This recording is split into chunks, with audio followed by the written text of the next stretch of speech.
Username ideally has to have something with SEO. So in this case, she would have to choose esthetician versus lashes. But again, it's not locked in stone. She can always change it. It's just she has to remember to change it for all of them. You're listening to the Full-Time Lash Artist Podcast. If you want to jumpstart your lash career, you can also watch Cosme's free lash training at www.fulltimelashartist.com. Let's grow.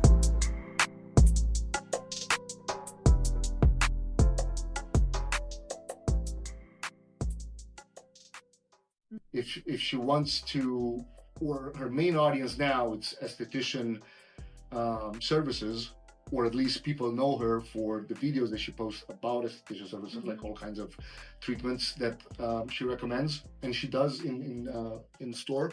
That one can stay the way it is, just making sure there's no underscores, lines, points, any grammar type of punctuation.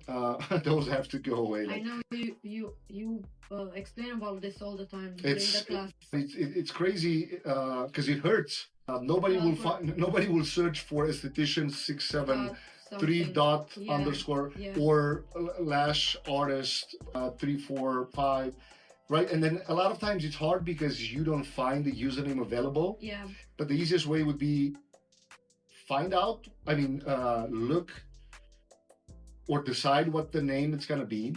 And then you have to add some type of SEO component. Like I've never really pushed as much Instagram and TikTok for SEO, but trust me, the AI, the last 3 months, it's crazy to me to see.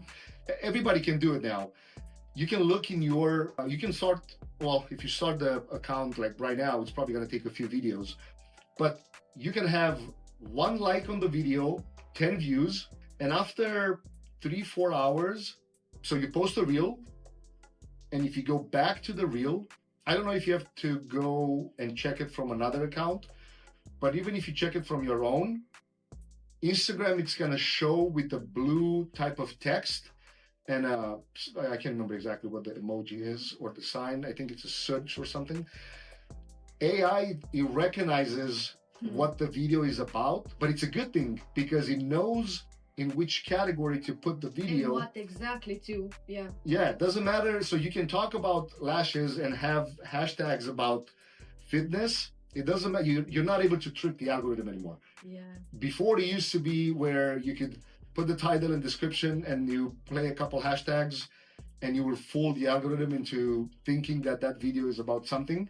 No, now it actually reads the title and the caption, but it actually compares it with the transcription of the video and what you talk in the video. That's smart. It's crazy smart. Yeah, it's almost ChatGPT meets meets Instagram everything. meets you. Yeah. Right. So it makes things easier for people, because now that was the biggest struggle for any small account. Small meaning less than 100 followers. Instagram wouldn't know, or TikTok for that matter, wouldn't know how to, in what category to put your account to show it to people. Find you. Yeah, they're interested, because if you search, Instagram has some, not metrics, but topics. Yeah. But if you search within those, you won't find lashes, you won't find esthetician, you won't find. So I think in the beauty, you find, in the beauty space, you can find things like skincare, hair care, or something like that. And that's pretty much it, not much. Then in the pet accounts, you find pet and owner bond or something like that. Pet toys, they're not too many. But now with this, when the algorithm literally understands what you talk about in the video and it puts it in a category, like in a 1 short sentence or 1 short phrase, it knows exactly what the video is about. So now it's just a matter of you picking the 5 to 10 biggest accounts, or even smaller accounts, let's say 10K, between 10K and 20K. Look at what are the highest viewed videos and go to the comments and then see what the blue text says. Because Instagram literally, it tells you the phrase. So now make sure you do videos about what that phrase says. Now, of course, you have to make the video better, and you have to make sure you pass that 3-second threshold, because the way that it works is first they publish it to 10% of your audience if you have at least 100 followers. If that 10% watches more than 3 seconds, you'll show it to another 10%. Mm-hmm. But if they don't watch the 3 seconds and they skip, that's it. The video dies. Good. Yeah. Yeah. And that just means, Also, you have to test. yeah, that just means you have to be better at those 3 seconds. Mm-hmm. So it's just a matter of, a lot of times we get sentimental on these, and we tend to like, oh, I'm shadow banned. No, content just sucks, or the beginning sucks. Sometimes the video might be so, and I even told you about this. You have some How many videos that times? performed really good, Right. but the 3 seconds suck at the beginning. And I know in your case, the main reason I think you struggle with this is the fact that you also do YouTube, and YouTube is a long form video. So a lot of times, if you record in the same day, you might get confused. All right, so as you can tell, we can talk about this forever. All So day. let's move on to I was just about to say, how many times I spend so much time on creating like a perfect video, and then an amazing thumbnail, and then this, and then the video is like, YouTube or Instagram? both. No, I disagree. One, you do not spend time on thumbnails, almost at all. You might spend time putting the text in place, but you do not spend time on understanding. Your biggest mistake is now you put on the thumbnail the same thing that you put in the title, and you lose a chance, because the title should say one thing and the thumbnail should sell, quote unquote, why people should click. First is the click. So the thumbnail sells the click, the title sells the reason for people that might want to watch. Yeah. And then the video itself, so the first 10 seconds in theory should sell the next 30 seconds. Right? So if you remember how many times I said to you, stop spending 1 minute saying your name and all the rest. And that's why now we do the highlights at the beginning. And remember the first video that I did, it was probably 5 years ago when I started my YouTube channel, and I filmed that video playing on the mannequin, and the quality of the video, it wasn't. It sucks, but it got it's got over 1 million views. It's the video that got you, I think. Here. No, but it's the video that got you probably more than 10,000 subs. Yeah. And it's really bad if you look at. You don't even the sound, it wasn't. The sound is bad. You're not even in the video. Yeah. You're not in the video. It's hands. Yeah. Yeah, it's your hands on the. But yeah. But that shows it actually if you actually watching that video, you realize you did not spend time talking what's your name and for how long you've been there. You went straight into it. Yeah. Which should tell you something. Yeah, you have to do a lot and test a lot. Do like this and then try something else.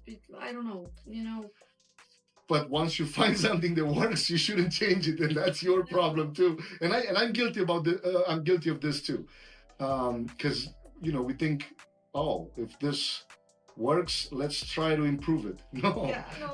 Fucking, if this worked, let it fucking go, and then let it run until it stops working. Yeah. And that's probably one of the biggest mistake that I do. I try to be so perfect, and you know that because you're always telling me, Cosmina, it doesn't have to be like I'm talking about Instagram, the feed. Everything has to have the same color, the same writing, the same. It's just, if I don't do that, I feel like, oh my God, nobody's gonna watch my profile now. But you can do it in a way without spending time. You know how? You can, instead of you spending time trying to get a thumbnail that you're customizing for each video, you should just use that color that you want on the text in your captions. In your caption, and then make sure you use a LUT on the video, which is a filter. I don't know if you've ever used, I mean, you've used CapCut, but CapCut has a way that if you like one specific thumbnail, you tell CapCut, match this video with this thumbnail.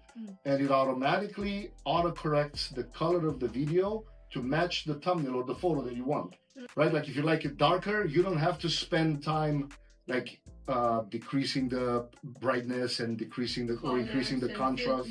No, you just tell CapCut, match the thumbnail.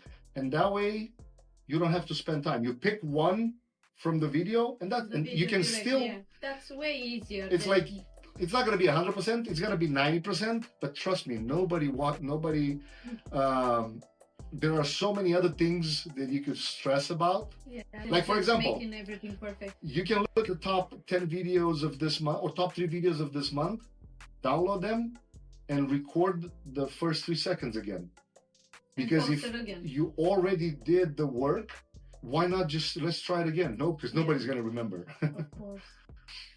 Yeah, so we can talk about this maybe probably another 3 hours about Canva, where you should do this. But these are valid points, though. Yeah, very important. But I do have another question, and I think that's one of your favorite.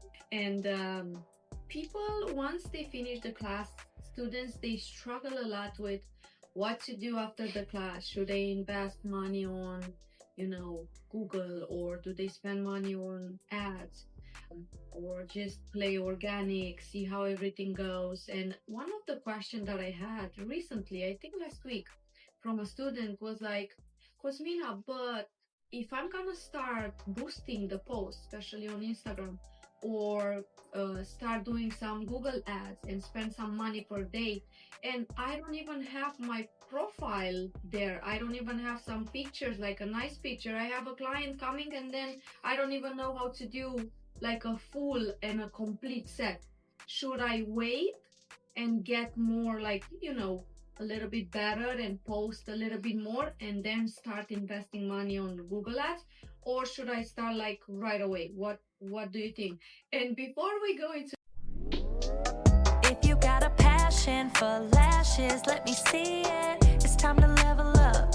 If you need me to, I'll teach you my 6-figure secret. Better believe it, 'cause I believe in you. You're listening to the Full-Time Lash Artist Podcast. If you want to jumpstart your lash career, you can also watch Cosme's free lash training at www.fulltimelashartist.com.